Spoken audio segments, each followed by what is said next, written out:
Hello, Visionary, and welcome back to our channel. This is Raquel of Raquel and Davidian Unleash Your Genius. This is a kickoff to a brand new series all about the journey of the other side and what happens when we die.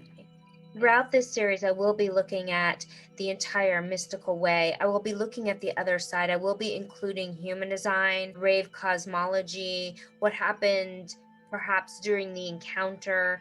All of these things will be coming out. We will contemplate and discuss in this series. So I will be looking at this from a lot of different perspectives. And today we're beginning with an incredible interview from a man named David Ditchfield, who had a near-death experience. So I will look forward to seeing you on the inside.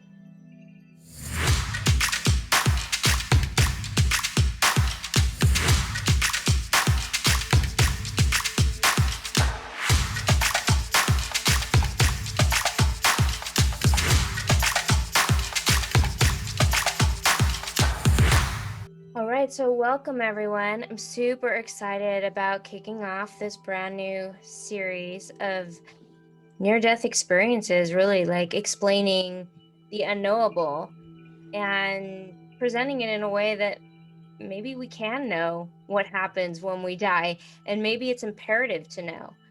So I'm so honored and thrilled to introduce my guest, David Ditchfield. And I'm really going to let him share his story, but I just kind of want to introduce a little bit about him to all of you. So in 2006, he was dragged under a speeding train. So crazy if you think about it. For people who don't live in a city, but it's like the BART or the tube, right? The speeding train in a freak accident. And while the doctors were fighting to save his life, he had a profound near-death experience. And later, after he recuperated from this experience, he realized that he'd acquired astonishing new abilities. He had the ability to create dramatic paintings, and he also had the ability to compose classical music despite being unable to read or write musical notation. And he debuted his symphony and premiered at a sellout orchestral concert to a standing ovation. So such a crazy story. You will never be the same after hearing this. So I'm just going to hand it off to you, David, and welcome. Thank you for having me along. It's good to be here. Yeah. I'm really excited about hearing more depth of your journey. And I kind of just, want to let you start wherever you want to start, about the accident and kind of what happened, and, hear it in your own words. Sure. Okay. Yeah. Well, I will. I'll start with the accident because that's obviously very relevant because that's where it all kicked off for me. Yeah, I was seeing a friend off at a rail station. It was actually an overline station, not an underground tube. But Oh, not an underground. it doesn't really matter. Yeah, that's fine. It But doesn't matter, it's but that was the equally as story horrific. that I Yeah. was visualizing. Yeah, no, yeah, that's it. Yeah, don't worry. It's happened a lot of times. People have figured that it was underground, but yeah, it was an overline train. I was seeing a friend off who was returning to London. I was staying at my sister's at the time, so I was out in Cambridge, and I was saying goodbye. So I helped her on with her bags onto the car, and gave her a hug and a kiss to say goodbye. And as I stepped back, the buzzers were going for the automatic doors to close, and they closed on the bottom corner of my coat as I stepped back. And it was like a 3/4 length sort of sheepskin coat that I was wearing, so it was quite thick quality. So there was no way I was going to tug it free. And I tried with all my might, of course, and then I looked round for a guard and I didn't see anybody around. But I just yelled at the top of my voice for help, and started banging on the buzzers on the side of the doors to open them, but they were completely locked. They weren't going to open. The train engine started to rev up, and I thought, this isn't looking too good. And I saw my friend Anna through the glass of the doors, and I just saw total horror in her eyes, because she watched the whole thing unfold. And I knew at that point that this was it. You know, I thought I was going to die. I thought I was facing death right in the face. And the odd thing is, I had time to think it through, you know, because like unlike, say, for example, a car smash, which happens instantaneously, this was starting to unfold. Even though it only took seconds, time stretched. It felt like minutes, and I felt like I got time to think things through and how I was going to survive this. And I'd seen this TV item where it was a news item where a small child had been thrown from a burning apartment block and had survived without any injuries. And they put that down to the fact that infants don't tense up like we do as adults. So I decided to relax my whole body. I got dragged along the platform at great speed, and as the train accelerated, it went really, really fast, believe you me. And I got sucked between the edge of the platform and then the speeding train itself. Under I went, and it was like being pulled into the darkness of some great ferocious beast. You know, it was like being thrown into a washing machine at full spin.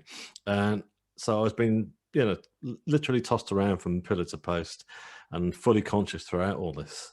And I still had this fight or flight thing going on, and I was determined to fight for my life, you know. And I thought, just keep calm, even though it was really horrific.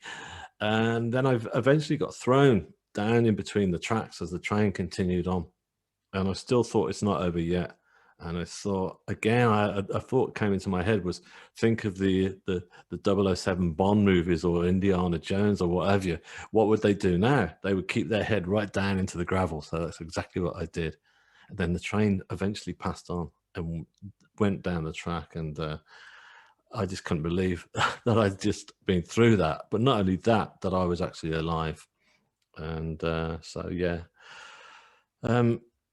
So crazy. I mean, so what I found so interesting when I was reading your book, by the way, I'll make sure I have a link to his book, so you can get like the lead up, how he got here.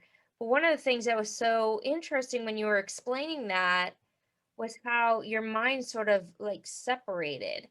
And there was like the panic, but then there was also like this really calm, like, and then you got the thought of like, oh, okay, relax.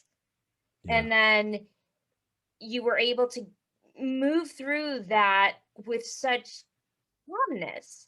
And then the thing that I love the most, and I don't know, maybe you were just about to share this, but when you landed and you were like looking up at the sky and you're like, oh, it's a beautiful day. Like it's a beautiful sky. Like what was that moment like? I mean, there's like a moment before you were like, okay, the train might still come, right? Yeah, I felt very in touch with nature, as you say. I was looking up at the sky, and I guess a lot of that was to do with the fact that I just been through this darkness and this mechanical beast that had tried to take me, and all of a sudden I was looking up at the planet Earth, you know, and the beautiful sky, and I just felt in touch, and I just felt glad to be alive, and it just looked beautiful. So yeah, so the guys who the emergency guys arrived really quick actually, and they jumped on the track and, you know, started to somehow cut through all my clothes and get me onto a stretcher and get me into an ambulance. I still don't know how they managed that, because it's like a huge drop down onto the track, you know, and but they did. And we got in the ambulance, and the ambulance doctor said to me, "Look, it's pretty bad, and there is a hospital around the corner that we've just come from, but the one that is going to save you is quite a long drive. It's about 25 minutes. Can you do it?" I said, "Yeah, let's go." So the siren went on, and we just like sped off like a rocket down the highway, you know, and we arrived at that hospital, and I just remember seeing all these medics and nurses and all sorts just waiting there in a semicircle, waiting for me. So I was wheeled in, and they got to work on me straight away. And I, I can remember hearing, you know, fear in their voices. There was a lot of panic, a lot of science. I didn't understand what they were saying, so I was getting pretty scared, you know, because I was losing a lot of blood by this stage.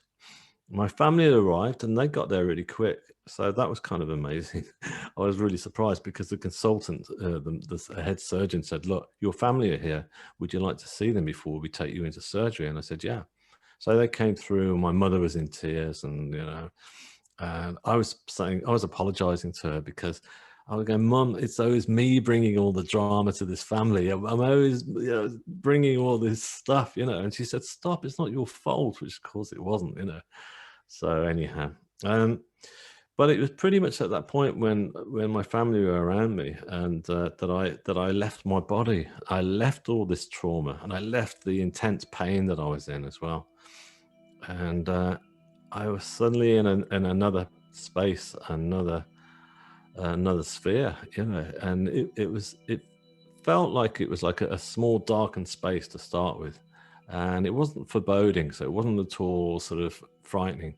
In fact, I felt almost immediately that I was dead. I thought, okay, I didn't survive this, so I'm on the next stage, and I didn't fight it. I didn't resist it. I know that some people do. I've read and heard that since. Some people really want to come back because they've got so much to live for. They've got kids and stuff. I mean, I didn't want to die, but after what I'd just been through, I was just so happy to be in this beautiful place and feeling so calm and rested.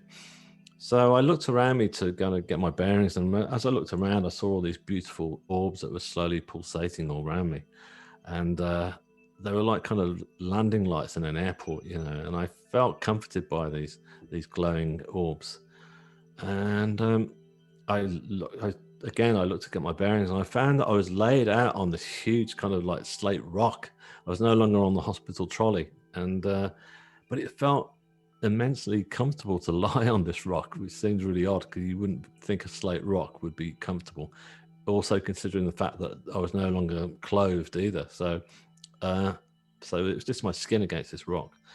But so I laid back my head, and as I laid back, I just relaxed, and then I sort of looked up, and there were like 3 grids of white light, pure white light, that were just slowly coming in towards me. And as they came in, I just could not take my gaze out of this light because it was more than just a light. There was an energy coming from this light. I felt I was being healed by this light. It was just really beautiful. I could feel it kind of radiating throughout my body.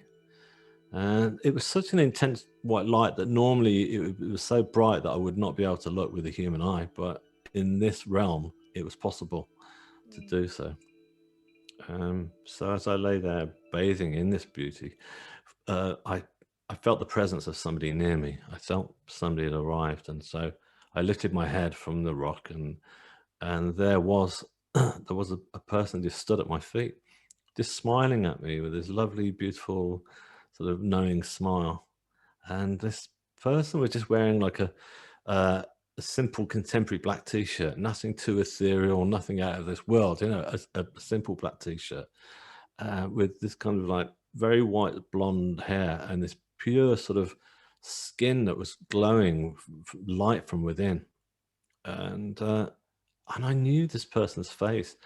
I said, I know you, don't I? Where do I know you from? And he or she, because the being was like androgynous, and was just kind of smiling back with a knowing smile and saying nothing. And but I felt protected. I felt very protected by this person. So I laid back again and decided to indulge in all this lovely energy that was coming to me. And as I closed my eyes for a while longer, I felt the presence of somebody else had arrived, and the world. So there was 2 female forms either side of me, to my left and right. One was sort of again wearing a simple brown dress with long brown hair, and sort of the other girl was more sort of Asian Indian or American Indian in appearance, and wearing like a traditional style of dress. And they both had their hands kind of holding me and hovering over my body, and I felt there was a healing energy coming from their hands, and it was so intense that it was just really, it felt, I don't know, it was like nothing I'd ever experienced in my life. I felt like they were healing not just the trauma of what I'd just been through, and not only just healing my body, but I felt like they were healing kind of all the, I don't know, all the personal sort of pains and emotions that I'd gone throughout my whole life, and they were all being sort of slowly peeled away from me. You know, there was no sense of past or guilt or shame and that I carried with me all the time. So it was lovely. Yeah. So as I enjoyed all this lovely healing that was going on, I suddenly started to think about my family, and I thought, well, you know, they were pretty torn up seeing what had just happened to me in complete shock. And as I say, my mother in tears. So I thought, well, they're going to be pretty upset now, because I thought clearly I've died. So I thought I would check on them and see if I could see them. So I lifted my head to look over the edge of this huge rock that I was laid out on, and as I looked down, I hoped to see them in the hospital, but I didn't see them at all.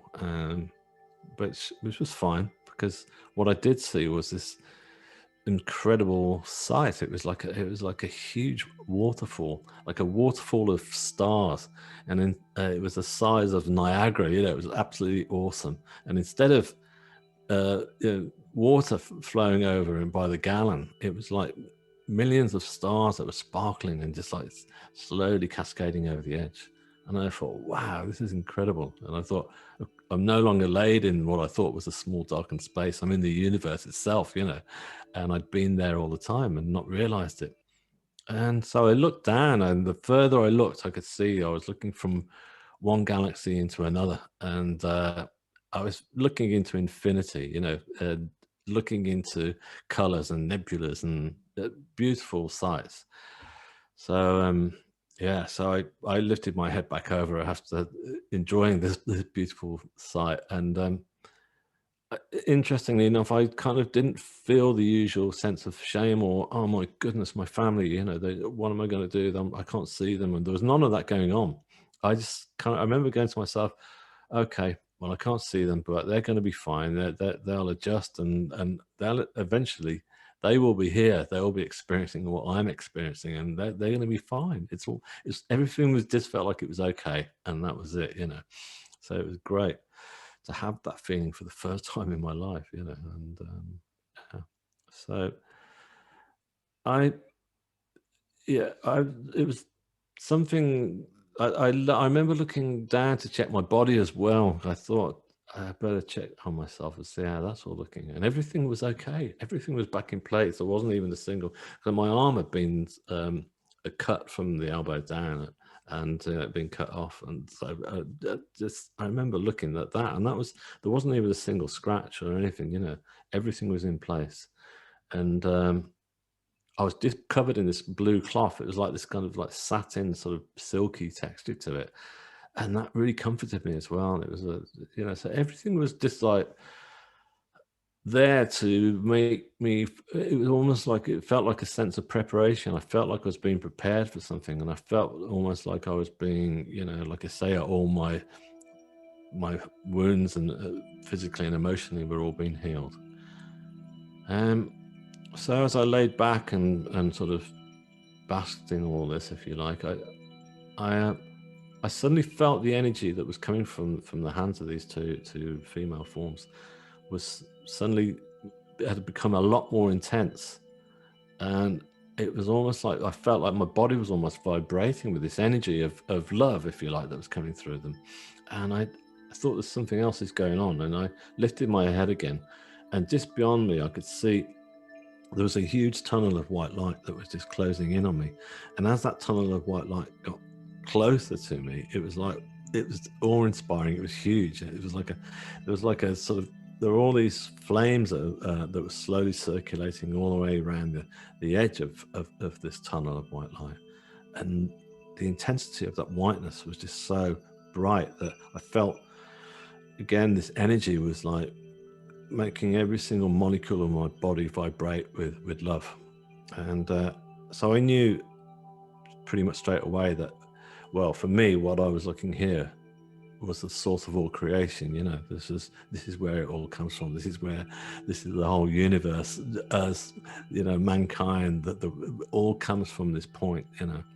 And so it was pretty much at that point that I came rushing straight back into my body. I was back in the hospital. I was kind of like thrown back into the pain and all the trauma and all the noise. I remember the noise and the light was just too overwhelming for me to take at first. It was like, turn the lights down, turn the volume down. And so, yeah.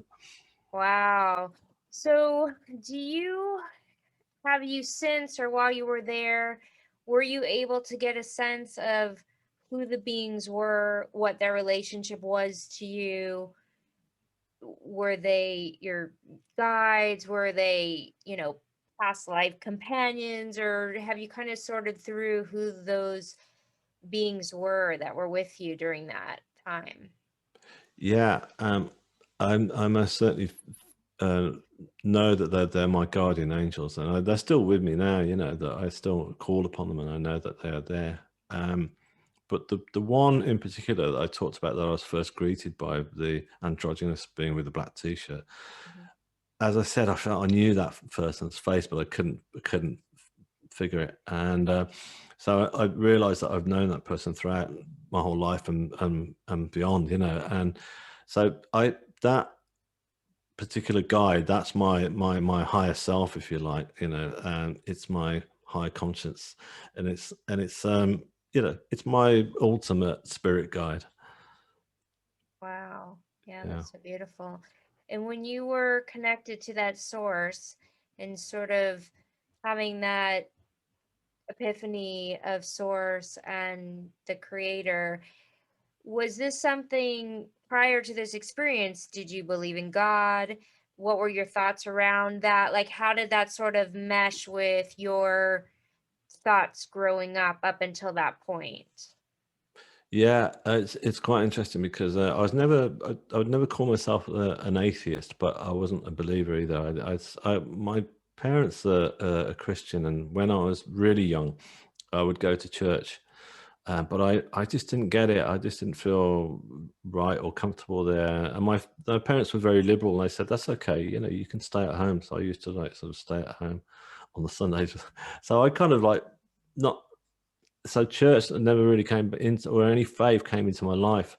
And my lifestyle, I've been living in London for quite a long time, and it was fairly hedonistic, and also it was like sort of like there was no real sense of me thinking about uh, any sort of faith or belief. There was only one point I can remember that just before, because I'd hit rock bottom just before all this happened. I'd hit hard times. I'd run out of money, and I was drinking quite heavily as well, and so I'd gone to stay with my sister just to kind of like really get myself together.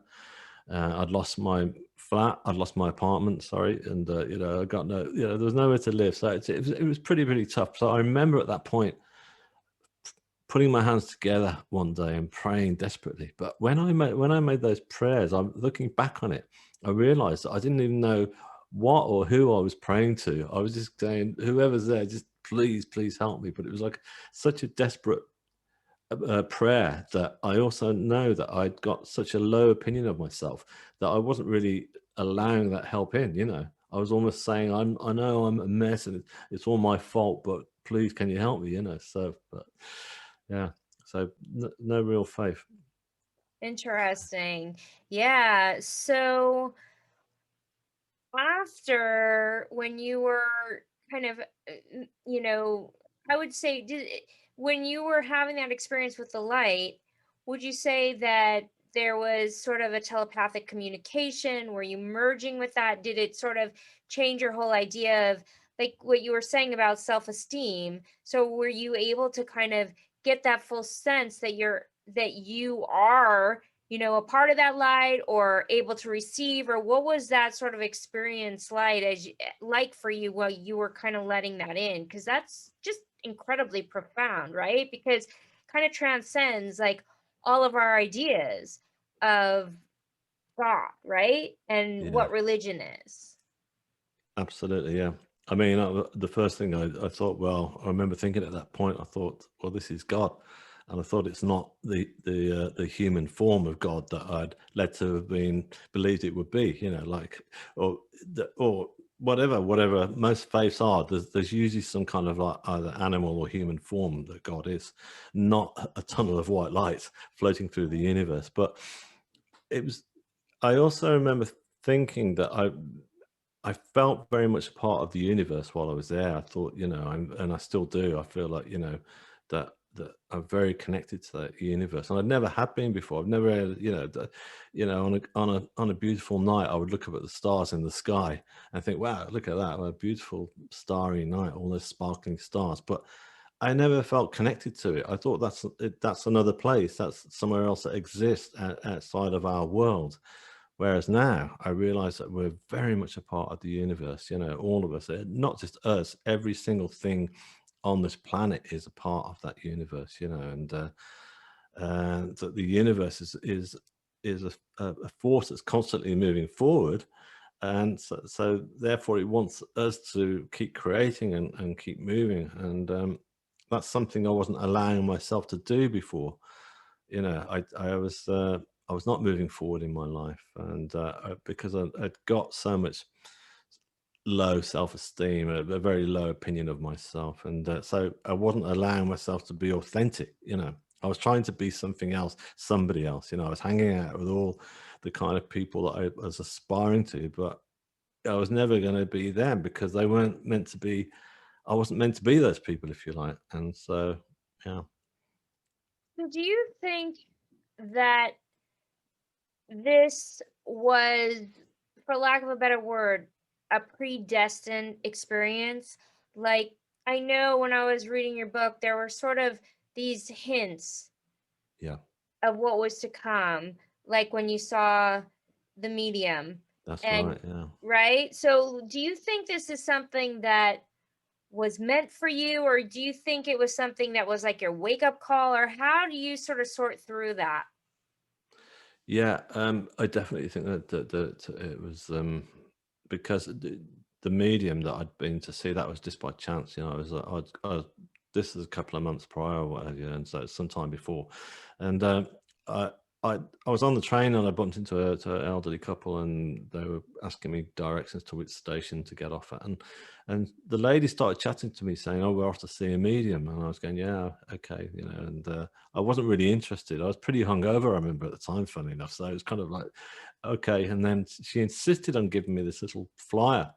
So I got it in my pocket, and something led me to go to that evening, and just out of curiosity, not to find any answers at all. But when I was there, the medium was brilliant. The whole place was placked out, and you know, she wasn't like a big sort of name on in the circuit or anything. You know, this was just a small spiritualist church, but she was brilliant. And then she suddenly turned around and picked me out, and she said, you know, the man in the blue jumper over there, blue sweater, your life is about to change. And I was going, oh, right, you know, and I thought, there you go. I thought, what am I going to win the lottery? Am I going to, you know, am I going to get the girl I'm after, the new job, and all these things, material stuff, you know? Right. And she was walking around like this, and she was like talking to them, going, "Yes, yes, yes, yes. I know, I know." She was like that, very animated. And she turned around, and she said, "They're not telling me. All they're saying is it's going to be big, and be prepared for it, and you'll be protected." So I went, "Okay." So there you go. So that was a precursor as to what was to come, which makes me realize now that, yeah, it didn't all just happen at the time of that day of the accident. And funny enough, the actual day itself, that morning before we set off for the station, I was non-spiritual, but I felt there was a shift. I felt something odd was going on. You know, there was just, and it's almost like there was.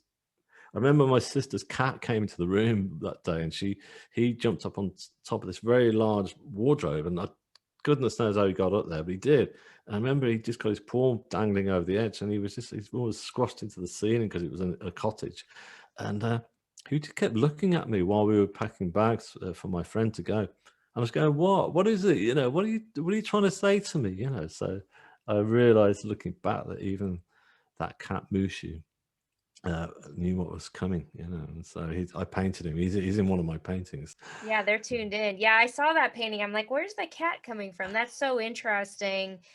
So, so after you have this experience, you've, kind of had the near death experience and you're back in your body. But after something like that, you're obviously not the same person. That's So, right. Yeah. how did that integration happen with the life you were living before? And then, I mean, even just the trauma probably would have created a whole new life, right? But I Sure. think there's something different when you open up and you have an experience, a near death experience like that. Nothing's Mhm. going to be the same. And obviously, Yes. you came back with all these gifts. So, how did that sort of emerge for you? It started pretty much overnight because I remember my sister coming to visit me in the hospital, and she said, "Is there any if I can get you?" And I said, "Yeah, can you get me a small sketch pad and a pencil?" She was really surprised because I never why, but she didn't ask me and brought it in, and I decided in my mind that I was scared at that point I was going to forget everything that had just happened to me. I knew nothing about near-death experiences, that these things happen to people. So I thought I've got to somehow, how am I going to tell the world about this? How am I going to do it? I thought I'm going to do it in a painting. I'm going to do a huge painting, like the big, Renaissance paintings that you see in Rome, in the Vatican, like the big biblical scenes, because it's got to be big and dramatic.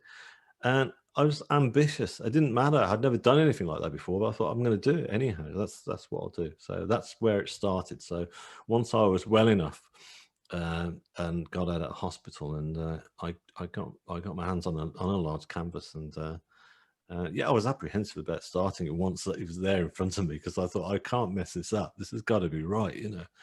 But you know what? Once I started painting it, it's the ideas came together. The painting started to develop before my eyes really quick and really beautifully, and there was no laboring at all. It was just coming together. So I knew pretty much straight away that I was getting help. I was being helped to do this. Because it's interesting because for very much at the beginning stages after the near death experience, I felt I felt still like I got the energy coming through from the other side. I felt like I got an umbilical cord attached, if you like. It's still very much for me. It was part of that energy. So I knew I was getting help. So that painting came together, and from then on, I just kept painting, and painting and painting, and And you've then never painted before. no, I mean, when I was at school, I enjoyed art and stuff, but I Right. was discouraged from taking it any further because I'm dyslexic, and they didn't diagnose me as being dyslexic when I was at school. They just basically, you get I got written off basically as being, not going anywhere, and and being trouble, being a rebel, and all those kind of things, because that's what you do when you're not fitting in and you're not getting anywhere. You choose to rebel because you've got all this energy inside you that's thinking, well, I'm not that person. I am intelligent. Of course, I've got ambition. Of course, I want to do things. So anyhow, so I never went any further at all with it. So yes, I'd not gone to, I wasn't trained to do the kind of stuff that I'm doing now. So that I felt like I was getting a crash course from somewhere else, from something else, and I still am. I'm still learning. I still connect. I still channel ideas through when I'm creating. And I feel like I'm being helped to be brave. And like for example, when I was painting the flesh tones, you know, I think, well, flesh is this color, that person's color, skin is going to be brown, or it's going to be cream or white or what have you.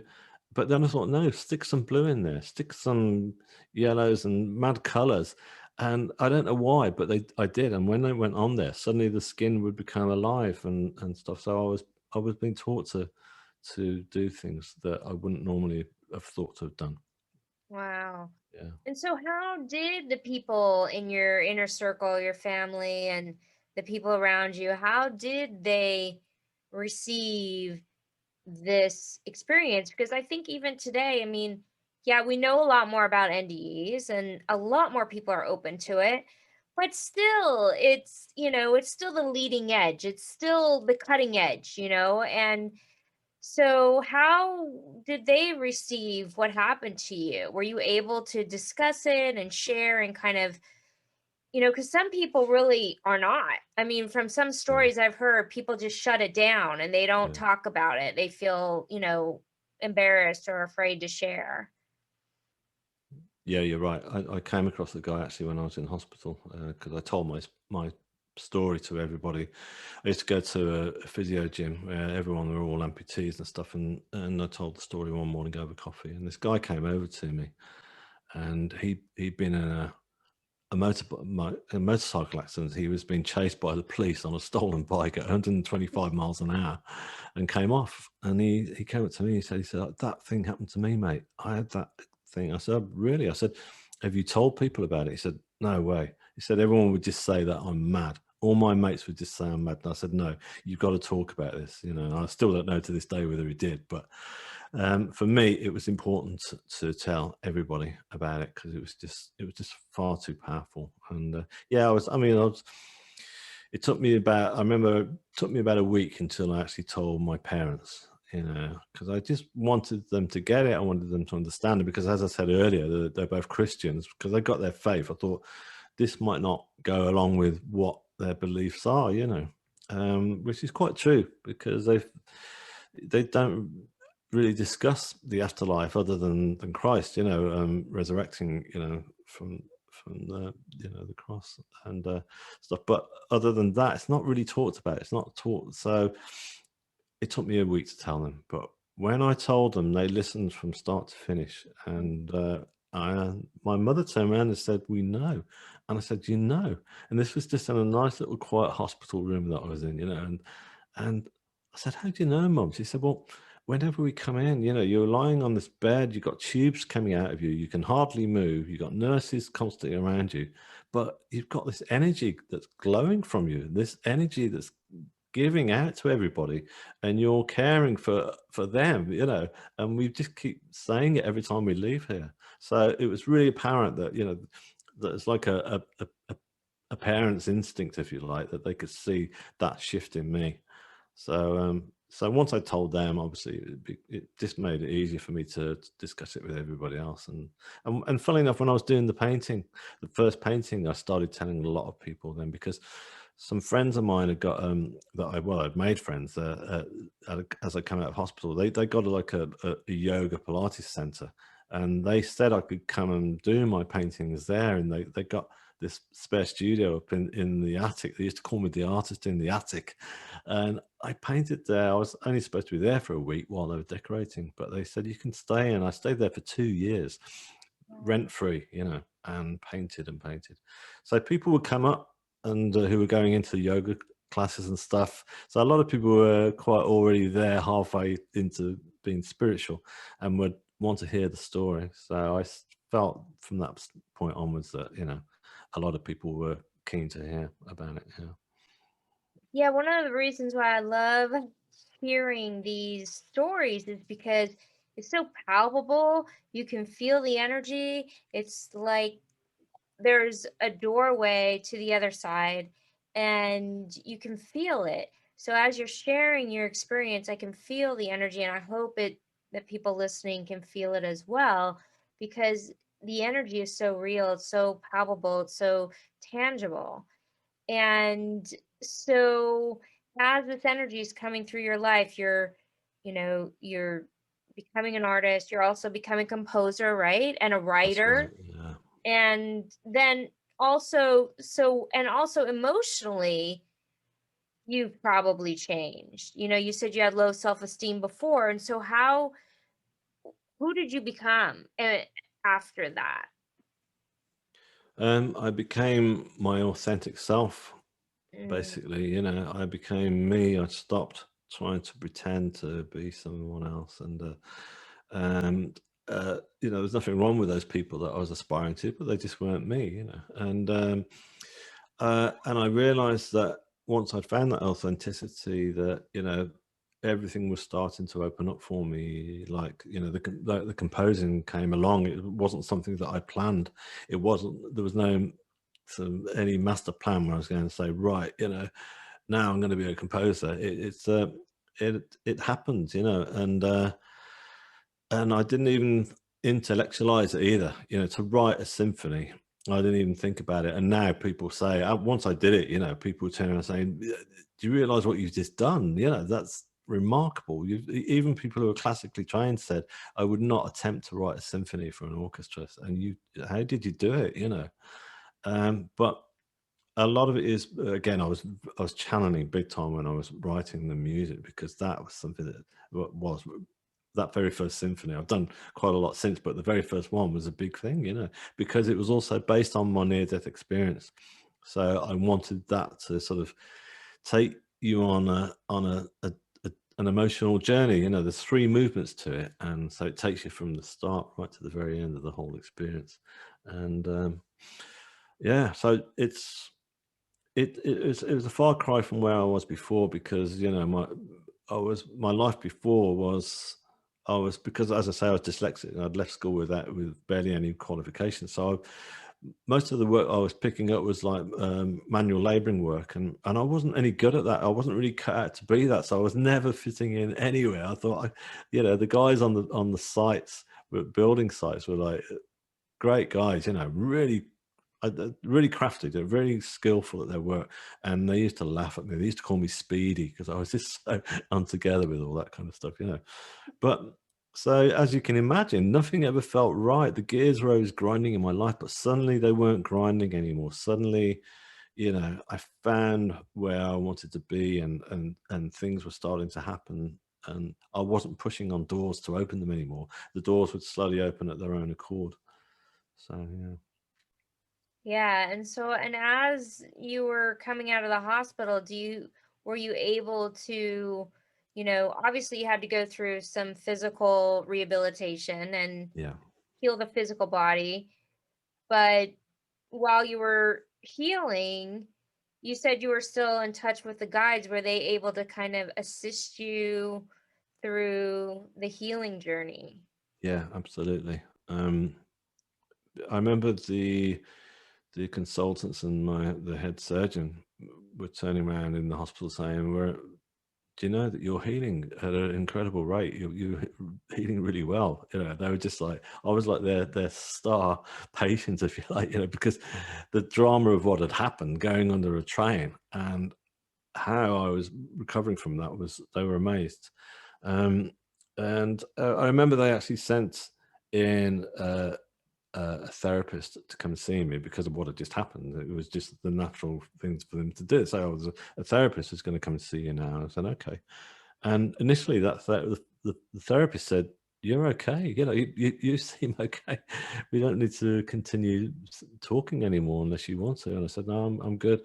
But although 6 months later, that I crashed, if you like, I couldn't deal with it all, you know. And I realize now, looking back on it, basically what had happened was, when I was in the hospital, I was safe because I was in a protected area, that I'd come back from this beautiful realm filled with love. And as I said, my parents said I was giving out love, but I'd got no tools for the outside world, if you like, you know, society. And once I was thrown back into that, I just couldn't deal with it.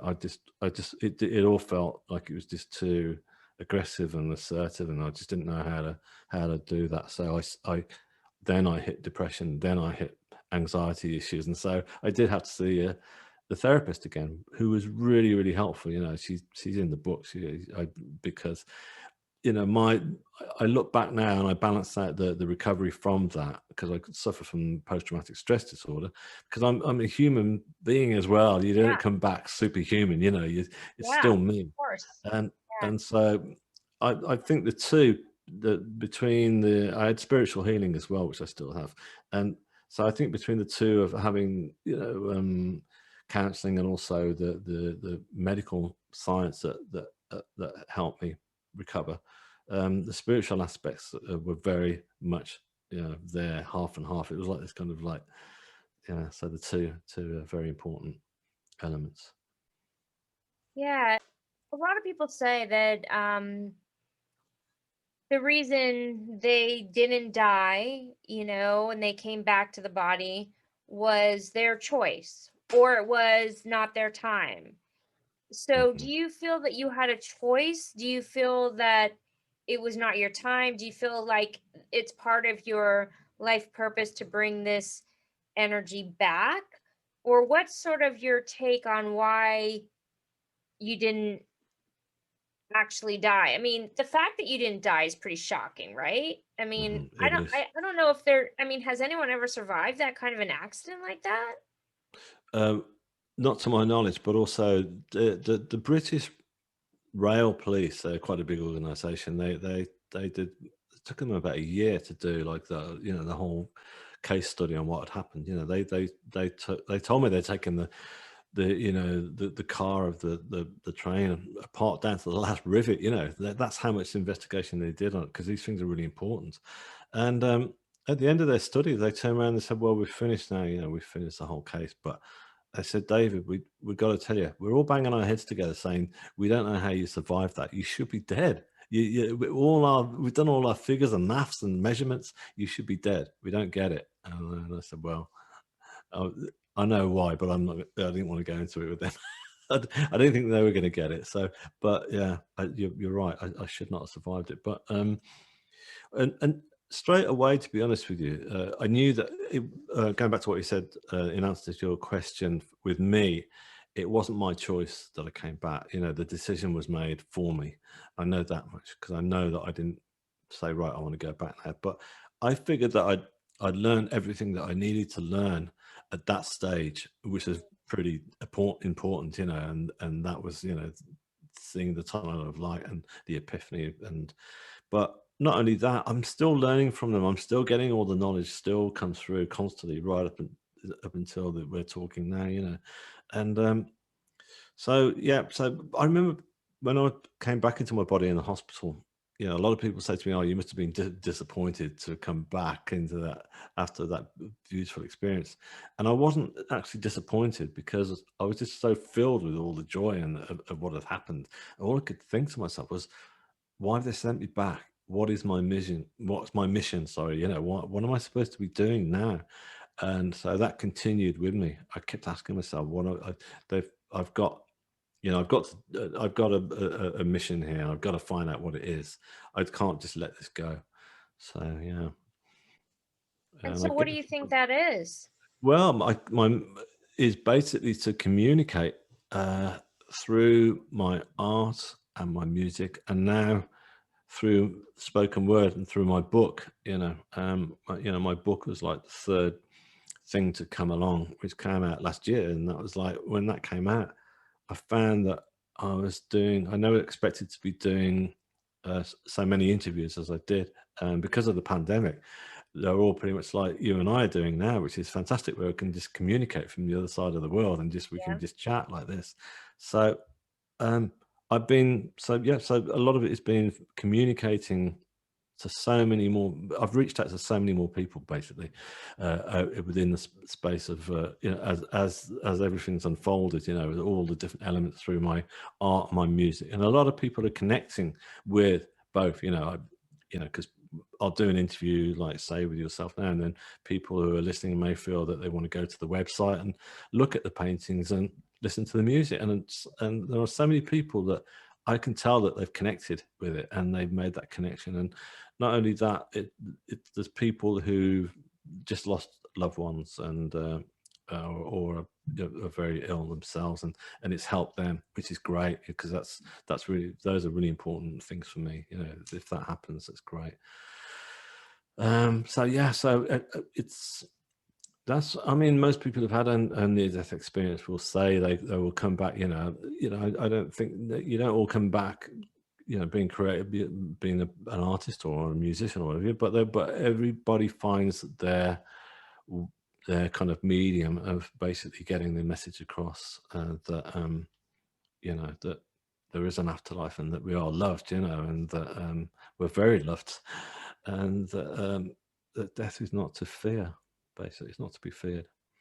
Yeah, I mean, I do think that it's such a huge thing to understand because there's so much fear and confusion and uh inability to sort of live fully because of our notions of death, right?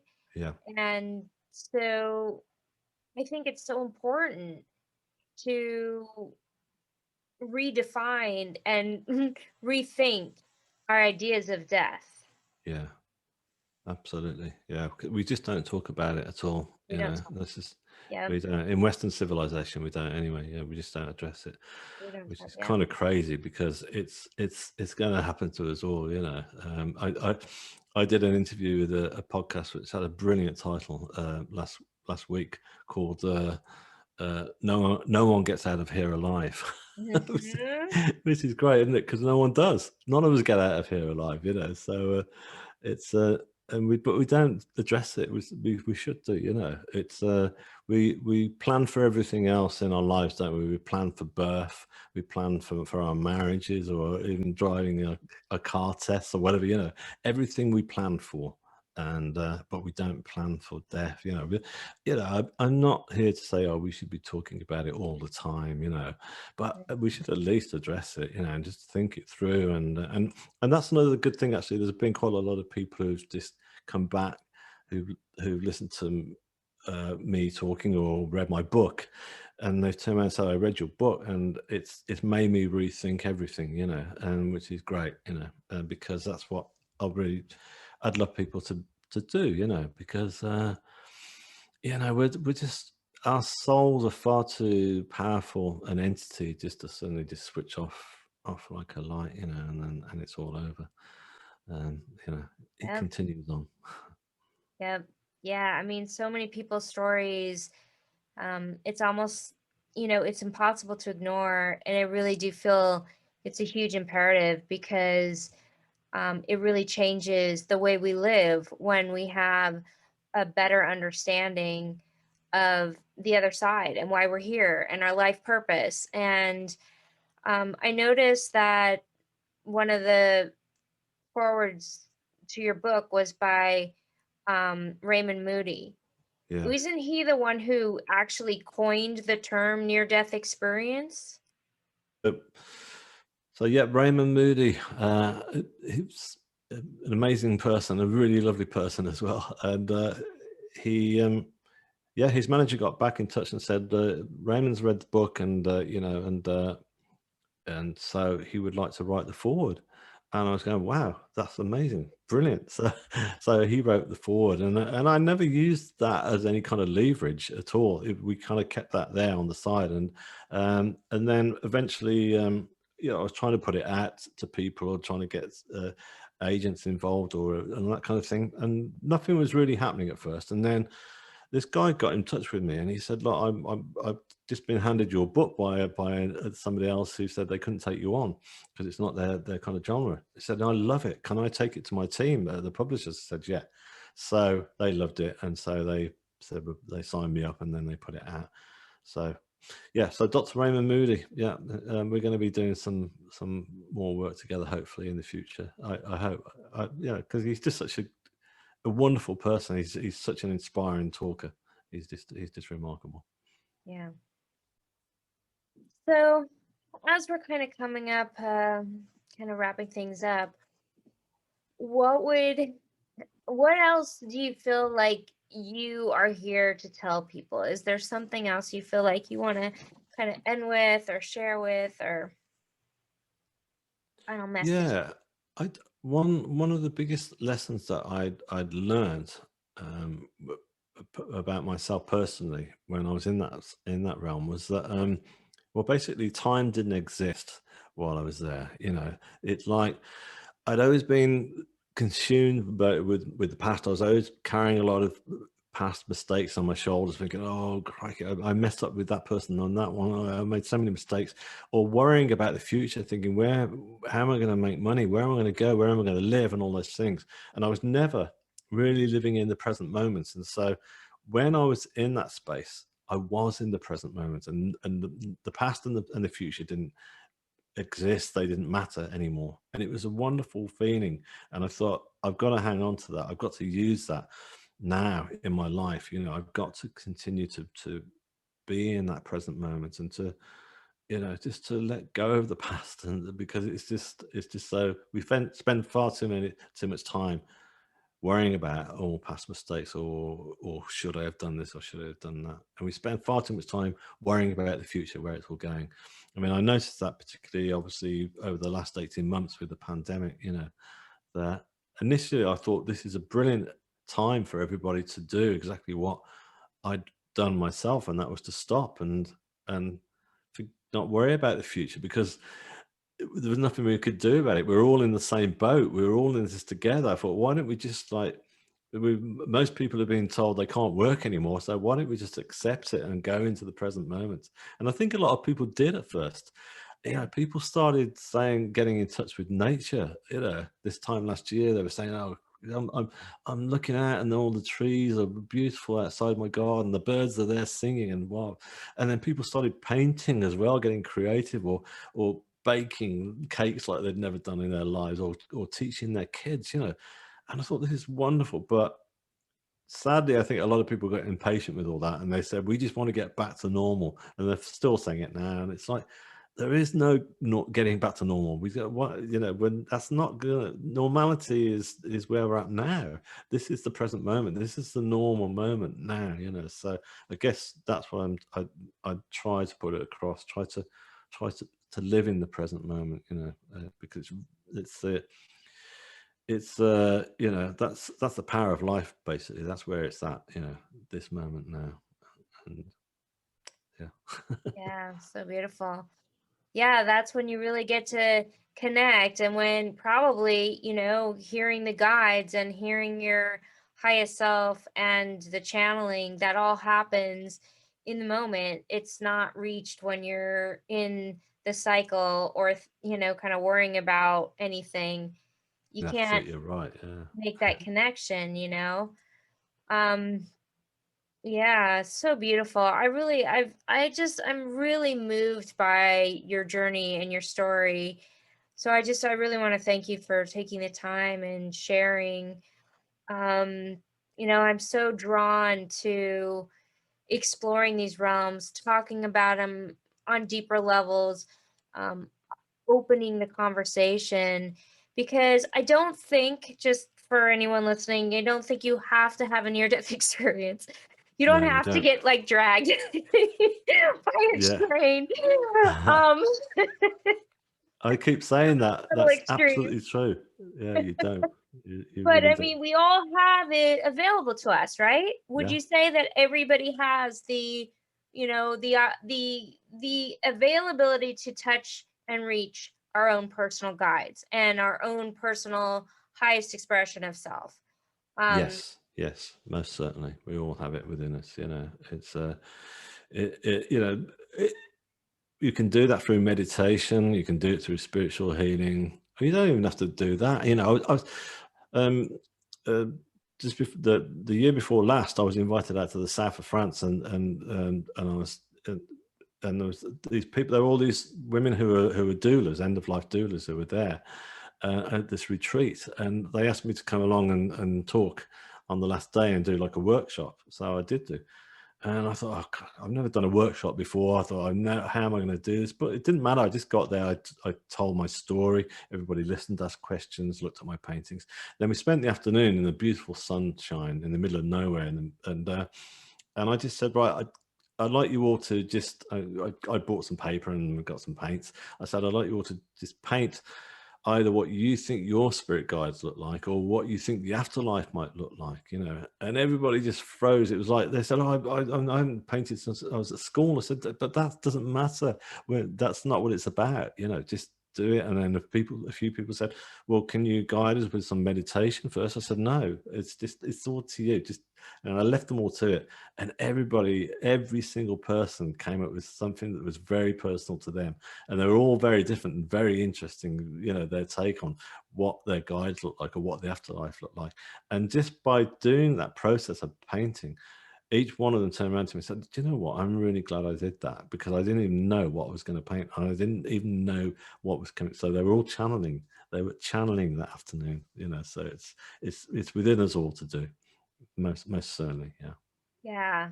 Yeah, that's so beautiful. Really, it is. It's like our minds just get in the way of like, oh, I can't spend the time to paint, or I'm not creative, or our minds kind of block that process of just allowing spirit to come through in whatever way. And painting is such a beautiful way to bring it through. So yeah, so it is available. It's available to all of us at all Yeah, times. yeah, And, this is really, I think, why so many people are coming back with these messages and these experiences is, to let people know that it is available. It's right here. It's at our fingertips. It's far closer than we think. It's far sure. closer than we think, right? So, yeah, so thank you again. I want to let everybody know that I'm going to put links to David's website so you can go check out his paintings, you can hear his music, read his book. And when you do, the beauty of it is that it connects you to the other world, and it brings you that sense of peace. It brings you closer to your own guides. And I know for myself, this is why I was so drawn, is that it just opens you up to your own connection. So I really encourage everybody to take that deep dive in and explore how it makes you feel, and notice the difference when we're, in our chaos, our confusion, and our minds, as opposed to when we're just really allowing the peace and the flow and the beauty and the divine angels and guides to come through. So, yeah, so thank you so much. Oh, thank you. It's a pleasure. Yeah. Well, have a beautiful rest of your day, or I guess your evening. It's evening now. Yeah. Yeah, and I I hope you will do. guys get some sun over there. So do I. That'd be nice. We've done okay. We've been all right. Yeah, it's just a bad day today, but it's actually beautiful now. There you go. I'm looking outside. It was grey when we were talking earlier. It'd been raining literally. Now we've got sunshine. So there you go. Okay. Aww, the angels coming through just to give you Exactly. The beauty, clouds right? parted for us while we were chatting. How about that? I love it. So Yeah, perfect. fantastic.